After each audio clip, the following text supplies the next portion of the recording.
You walk into the gym. You load the bar. You bend down like you're picking up groceries. You yank. Your back screams. Your ego smiles. Congratulations.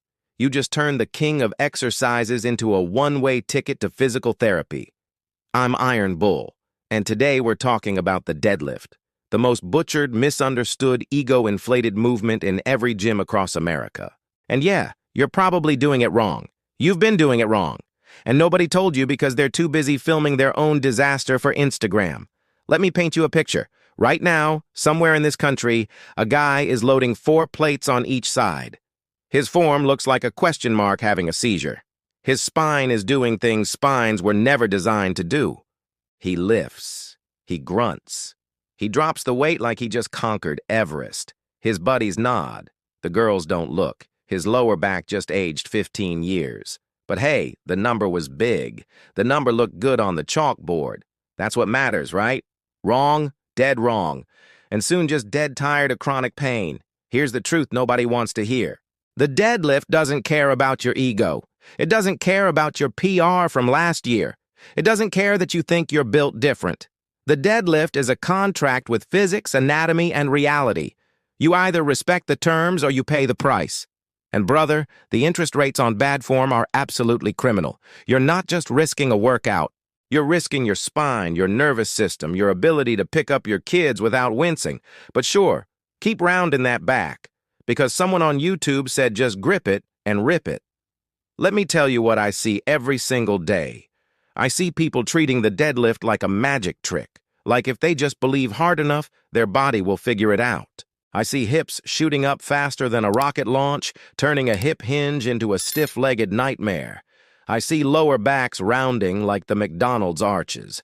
I see people yanking on the bar like they're trying to start a lawnmower. I see chaos wrapped in confidence, and it makes me want to scream. Because this isn't complicated. This is mechanics. This is biology. This is basic human movement that we've somehow turned into a circus act. Your body is smarter than you think. It's sending you signals. That twinge in your lower back? That's not weakness leaving the body. That's your nervous system begging you to stop being an idiot. That feeling like your hamstrings are made of steel cables that never got the memo? That's your posterior chain screaming for attention you never gave it.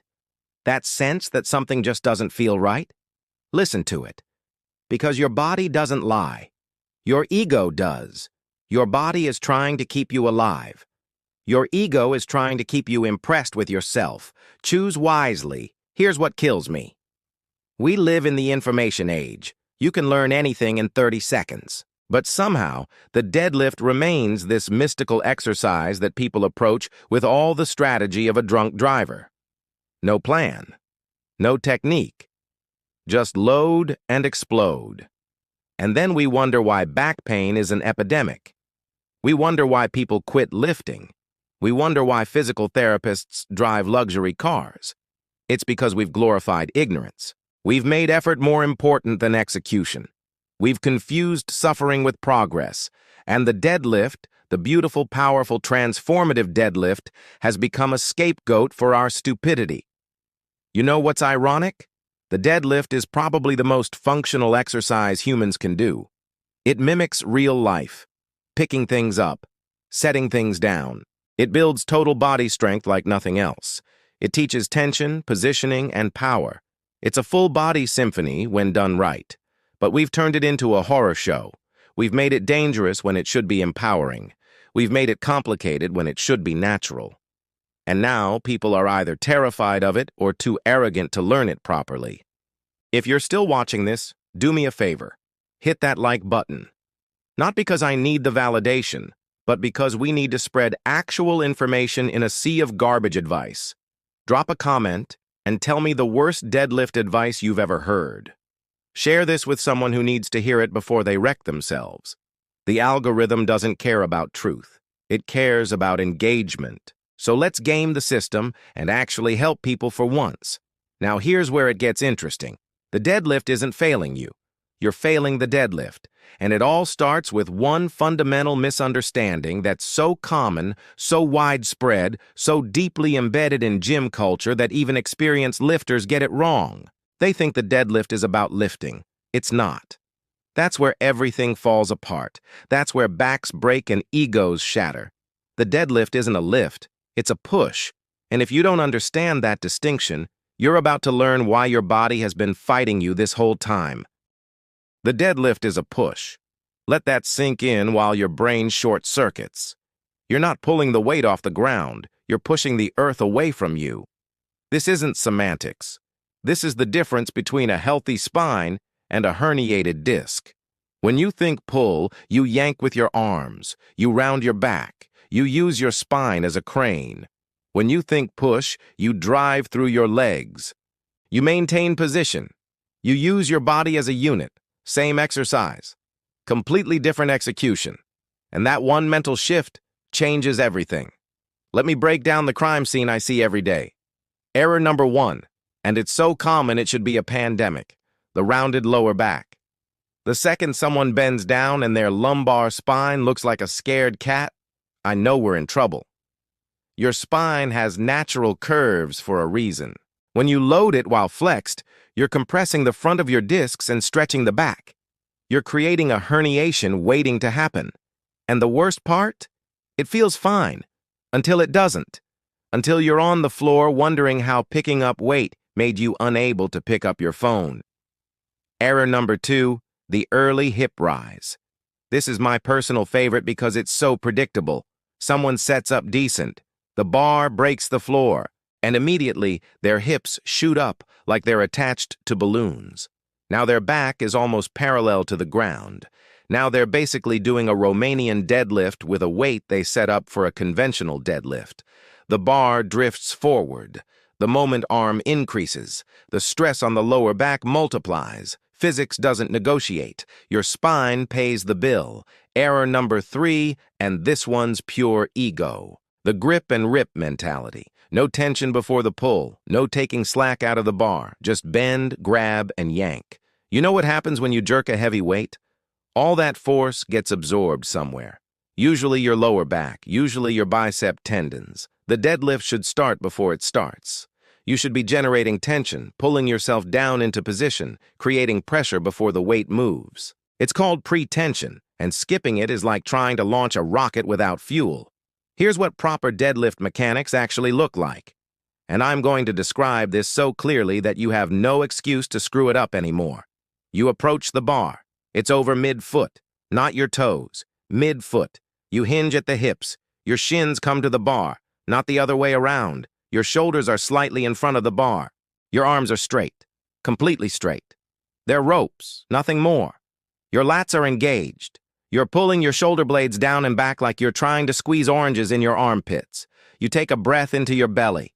You brace like you're about to get punched. You create tension. You pull the slack out. The bar bends slightly before the plates leave the ground. And then you push the earth away. You drive through your entire foot. Your hips and shoulders rise together. The bar stays close. It basically drags up your shins and thighs. Your back angle stays constant until the bar passes your knees. Then your hips drive forward. You stand tall. You lock out. You own the weight. That's a deadlift. Everything else is just organized injury. Now let's talk about ego lifting versus conscious lifting, because this is where most people permanently ruin their relationship with this exercise. Ego lifting is loading the bar until it looks impressive. Ego lifting is sacrificing form for numbers. Ego lifting is caring more about what people think than what your body feels. Ego lifting is why 30-year-olds move like 80-year-olds. Conscious lifting is different. Conscious lifting is asking what weight allows me to maintain perfect positioning.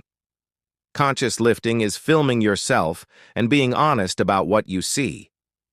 Conscious lifting is understanding that strength built on dysfunction is just future weakness with a delay timer. Your ego wants to lift heavy today. Your consciousness wants to lift heavy for decades. Choose which voice you listen to. Here's something nobody tells you. The deadlift is self-correcting if you're humble enough to listen. If your form breaks down, the weight is too heavy.